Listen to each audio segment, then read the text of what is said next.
सुन रहे हैं रहस्यमयी कहानी शैतानी रस्में। शादी एक ऐसा संयोग है जो दो लोगों की जिंदगी को पूरी तरह से बदल देता है, कभी अच्छी दिशा में तो कभी बुरी दिशा में। लोग अक्सर अपनी शादी की सफलता के लिए ईश्वर की पूजा करते हैं, उनका आशीर्वाद लेते हैं। लेकिन भैरवगढ़ में एक परिवार ऐसा भी है जो अपने यहाँ शादियों में भगवान को नहीं बल्कि शैतान को पूजता है, और शादी के दौरान दूल्हा दुल्हन निभाते हैं शैतान की बताई शैतानी रस्में। संध्या का समय समाप्त होने को था और रात बस गहराने ही वाली थी। उत्तर दिशा में स्थित ध्रुव तारा आज न जाने क्यों मध्यम मध्यम टिमटिमा रहा था। चांद भी घने काले बादलों के पीछे से निकलने का नाम ही नहीं ले रहा था। ऐसा लग रहा था मानो किसी पर काला साया पड़ने का संयोग बन रहा हो। भैरवगढ़ में बेतवा नदी के तट पर एक पुराना पीपल का पेड़ था, सदियों पुराना। उसी पेड़ के नीचे एक तांत्रिक धुनी रमाए बैठा था। तांत्रिक अपने ध्यान में मग्न था। तभी वहां किसी के पायलों की छन छन और चूड़ियों की खनकने की आवाज सुनाई पड़ी। वो खनक हल्के कदमों से तांत्रिक की तरफ बढ़ती जा रही थी।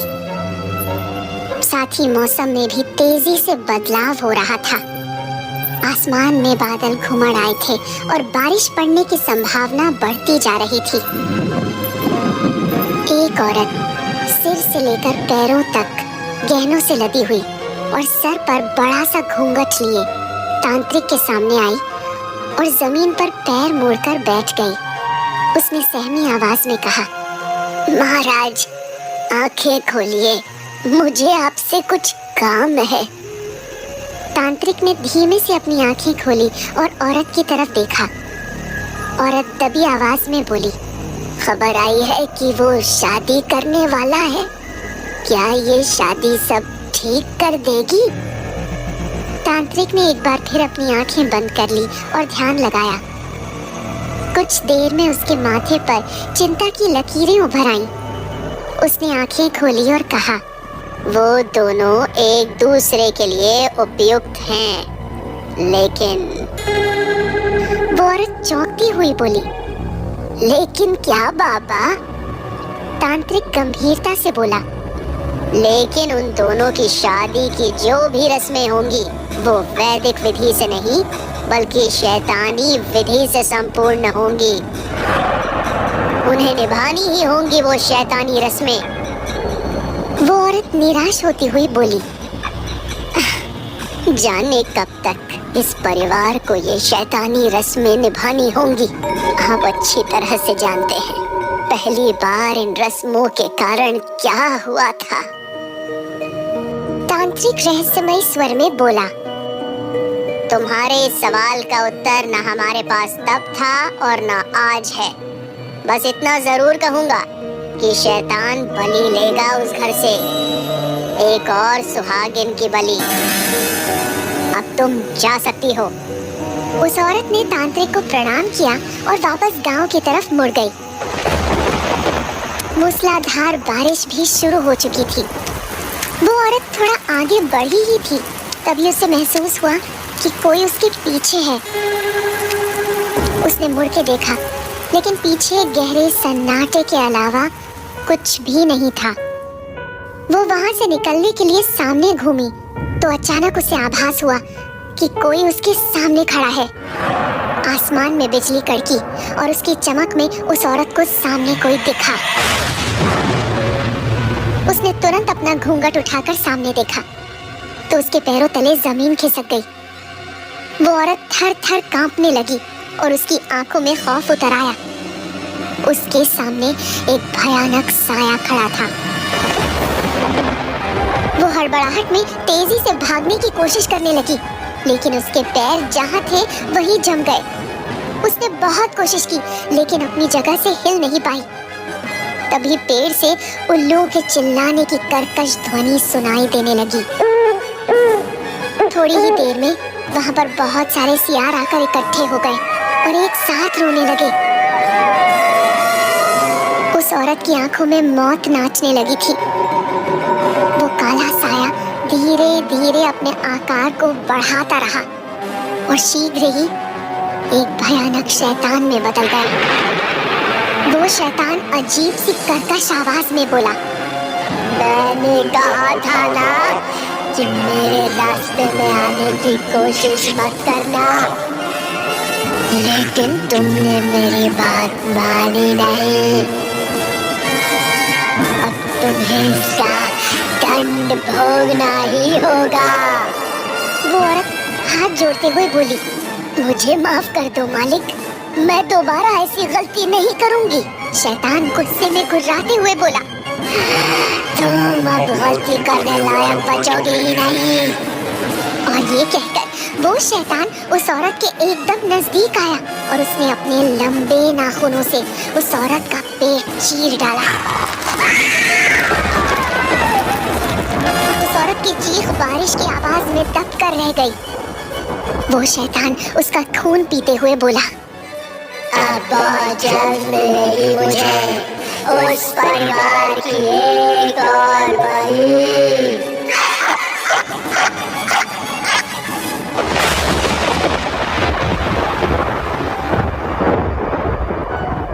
उस शैतान की खौफनाक हंसी से पूरा जंगल गूंज उठा था। एक तरफ जहां भैरवगढ़ में शैतान को इंतजार था एक नई सुहागिन का, तो दूसरी तरफ भैरवगढ़ से बहुत दूर गोवा के एक चर्च के बाहर एक ब्लैक कलर की कार आकर रुकी। कार का दरवाजा खुला और उसमें से व्हाइट कलर का वेडिंग गाउन पहने एक खूबसूरत लड़की बाहर निकली। जैसे ही वो चर्च की तरफ बढ़ी, हवा का तेज झोंका चला और वो लड़की रुक गई। एक पल के लिए उसे लगा जैसे कोई उसे चर्च में एंटर करने से रोक रहा था। हवा के कारण उसके काले घुंघराले बालों ने उसका चेहरा ढक लिया था। अपने बालों को चेहरे से हटाते हुए उस लड़की ने आसपास देखा तो वहाँ कोई नहीं था। वो पीछे मुड़ी और कार के पास जाकर बोली, पीयूष, कार में ही बैठे रहोगे? बाहर निकलो। उस लड़की की आवाज कोयल जैसी मीठी थी, रंग दूध जितना गोरा।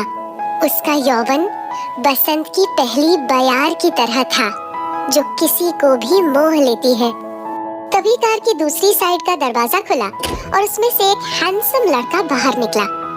उसके बाहर आते ही लड़की ने उसे गले से लगा लिया और बोली, पीयूष, मुझे विश्वास नहीं हो रहा है कि आज मेरी शादी है। मुझे लाइफ की सारी खुशियाँ मिल गई आज। जहाँ लड़की बहुत खुश लग रही थी, वहीं लड़के के चेहरे को देखकर ऐसा लग रहा था कि वो उस शादी से खुश कम और परेशान ज्यादा है। उसके चेहरे पर एक अजीब सी घबराहट साफ नजर आ रही थी। लड़का मन ही मन बोला, निकी, मुझे नहीं पता कि इस शादी से मैं तुम्हें जीवन की सारी खुशियाँ दे रहा हूँ या सिर्फ अपना जीवन खुशहाल बना रहा हूँ। थोड़ी ही देर में दोनों फादर के सामने थे। फादर के कहने पर पीयूष ने निकी को रिंग पहनाई और फिर उसके होठों को चूम लिया। चर्च तालियों के शोर से गूंज उठा। निकी की आंखों से खुशी के आंसू बह निकले। पीयूष बोला, क्या हुआ?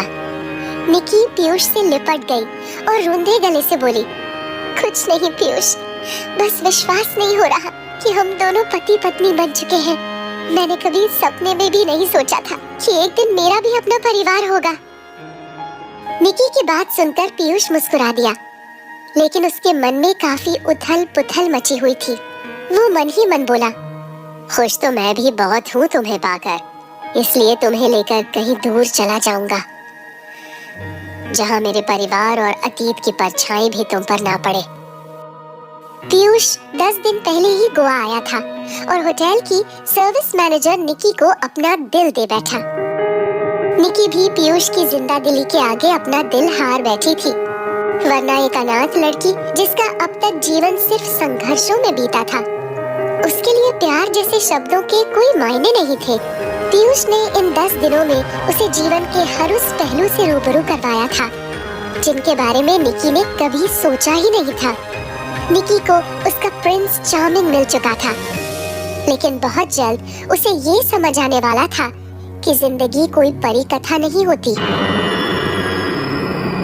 निकी और पीयूष ने एक दूसरे का हाथ पकड़ा और वहां से वापस जाने के लिए एक कदम आगे बढ़ाया ही था कि तभी चर्च के मेन गेट से कुछ लोग तेजी से अंदर दाखिल हुए, जिन्हें देखकर पीयूष हैरान रह गया। वो सभी लोग विशेष किस्म की पोशाक पहने हुए थे। ऐसा लग रहा था मानो किसी रॉयल फैमिली के गार्ड्स हो। उनमें से एक अधेड़ उम्र का आदमी पीयूष के सामने आया और सर झुकाकर बोला, छोटे राजकुमार, हम आपको लेने आए हैं। निकी ने जब ये सुना तो उसे अपने कानों पर विश्वास नहीं हुआ। वो पीयूष से बोली, पीयूष, ये आदमी क्या कह रहा है? इसने तुम्हें राजकुमार कहा? पीयूष उस आदमी की तरफ देखकर बोला, भवानी सिंह, तुम यहाँ क्या कर रहे हो? भवानी सिंह बोला, राजा साहब और रानी माँ ने आप दोनों को सुरक्षित भैरवगढ़ लाने को कहा है। वो दोनों आपकी शादी की खबर सुनकर बहुत खुश है और चाहते हैं कि छोटी रानी भी भैरवगढ़ में होने वाली उन सभी रस्मों को निभाए जो कि वहाँ की हर नई दुल्हन निभाती है। रस्मों की बातें सुनते ही पीयूष का गला सूख गया। उसकी आंखों में अजीब सा डर दिखाई देने लगा। वहीं सबसे अनजान निकी पीयूष को झकझोरते हुए बोली, पीयूष, ये सब क्या है? कौन है ये लोग? और तुम्हें राजकुमार कहकर क्यों बुला रहे हैं? तभी भवानी सिंह बुलंद आवाज में बोला, क्योंकि ये है भैरवगढ़ रियासत के महाराज विक्रम सिंह गहलोत के सबसे छोटे बेटे और हमारी प्रजा के चहेते हमारे छोटे राजकुमार पीयूष सिंह गहलोत। निकी ने ये सुना तो उसके होश उड़ गए।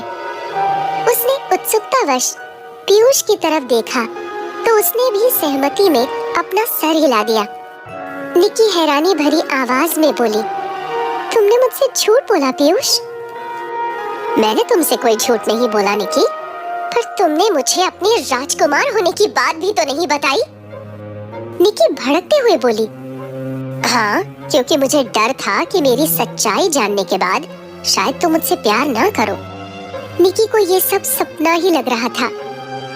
तभी पीयूष भवानी सिंह से बोला, तुम जा सकते हो और पिताजी से कह देना मैं भैरवगढ़ नहीं आऊंगा और यही मेरा आखिरी फैसला है। भवानी सिंह जानता था कि पीयूष अपनी बात का पक्का है। वो वापस जाने के लिए मुड़ा ही था कि तभी निकी की आवाज गूंजी, रुको रुको। भवानी सिंह और उसके आदमी अचंभे में पीछे मुड़े। निकी गंभीर आवाज में बोली, मैं और पीयूष आपके साथ भैरवगढ़ चलेंगे। ये सुन पीयूष चौंकते हुए बोला, ये क्या कह रही हो तुम निकी?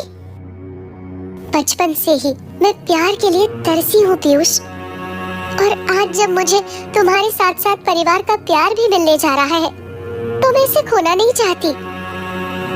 मैं भी हर नई दुल्हन की तरह शादी की सभी रस्में निभाना चाहती हूँ, परिवार वालों का दिल जीतना चाहती हूँ। ये सब इतना आसान नहीं है निकी, पीयूष लगभग कांपती आवाज में बोला। हाँ, लेकिन जब आपको कोई सबसे ज्यादा प्यार करने वाला मिल जाता है तो उसके साथ से आप मुश्किल से मुश्किल काम भी आसानी से पूरा कर लेते हैं। निकी की आंखों में दृढ़ निश्चय था तो वहीं पीयूष की आंखों में डर के भाव।